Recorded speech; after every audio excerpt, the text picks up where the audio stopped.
Hello and welcome to this tutorial, and hopefully you've all turned up, all two of you in class.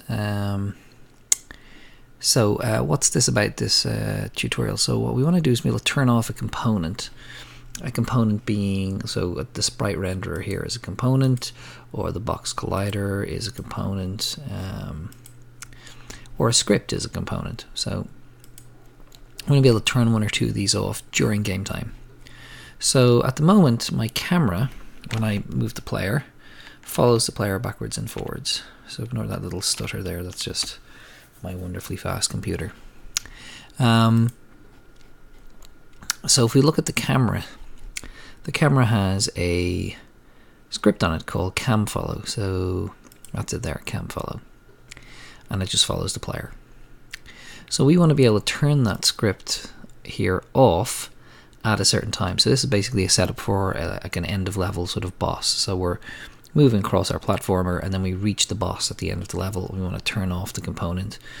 Now you already have sort of the tools to instantiate a trigger that would, or not trigger, a collider that would block either end of the corridor. So you already kind of have the code to do that.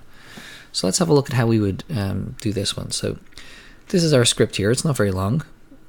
So we'll just open that up in MonoDevelop. So this is it here. So it's called level 1 boss cam stop. And I have declared that I have a variable, which is a game object, and I've called it cam. I could call anything I want. And then in void start, I'm basically caching this in. I'm calling upon it. So I'm going cam, so this object, get component camFollow.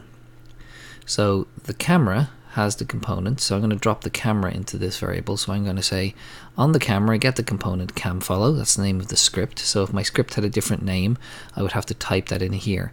And if I type in a different word here, I'll get an error. So it has to actually be the spelling of the script camFollow there as it appears on the camera.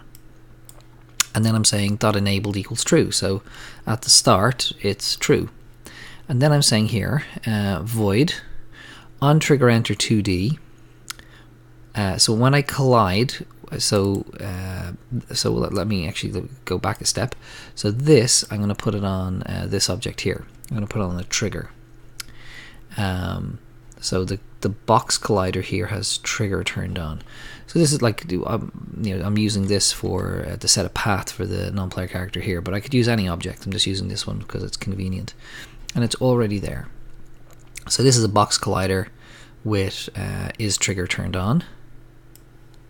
Just going to drag and drop that on here, and I'm going to drag and drop my camera in. So basically, when my player collides with this object.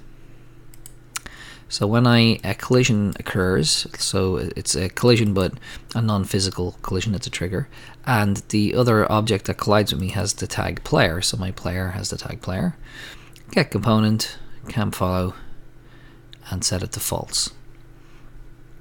So let's have a look at that in operation. So I'm going to select my trigger here. So we've loaded the camera in as our game object. So basically when my player collides with this object, this script here, this tick box, will be toggled off. So let's just see it in operation. So I'm playing the game and I'm moving forward, and I can move backwards and forwards, and you can see that the camera is following the character. And then as soon as I hit that trigger, you can see over here that camFollow, the script, is being turned off, and that as I continue to move here left and right, the camera is not following me. So we have managed to turn off that component. Okay, so that's all I really want to cover in this tutorial. So it's nice and short, but it has a whole bunch of implications. So you can use this a lot. So you could, if I had an empty, or if I had a light, I could turn it on and off. If I had I could turn off a renderer and something. So you can turn on and off any component using this method. So it's quite powerful in terms of what it can and can't do. So what I'm going to ask you to do in class is to have a second thing happen when I hit the trigger. Or actually, I'm going to have three additional things happen, but they're all sort of the same. So what I want you to do is I want you to set this up the way I have it here, but I also want you to instantiate a invisible cube here that has a collider on it, and one here that has a collider, so that the character sprite can't escape the area that the boss is going to be in, and then also instantiate the boss. And how you will do that in reality is, if this corridor here was our target area, we would have an empty at the start and an empty at the end, and there would be the objects where we instantiate the additional colliders. And we would have our trigger set to the middle, so the character would proceed forward, not past the empty. And when it hit the trigger here, the camera would stop moving, and the colliders will appear here and here. And therefore, when the character proceeds to here, he'll stop, he can't get by, and if he goes back this way, he can't go by either. And also, at any point in here, you can add a third empty, and at that point you'll instantiate the boss, and then whatever battle is to ensue will ensue. Okay, so that's what I want you guys to try in class. And like I said, we've covered the code to do that already in terms of instantiating. Okay, so that's enough for now.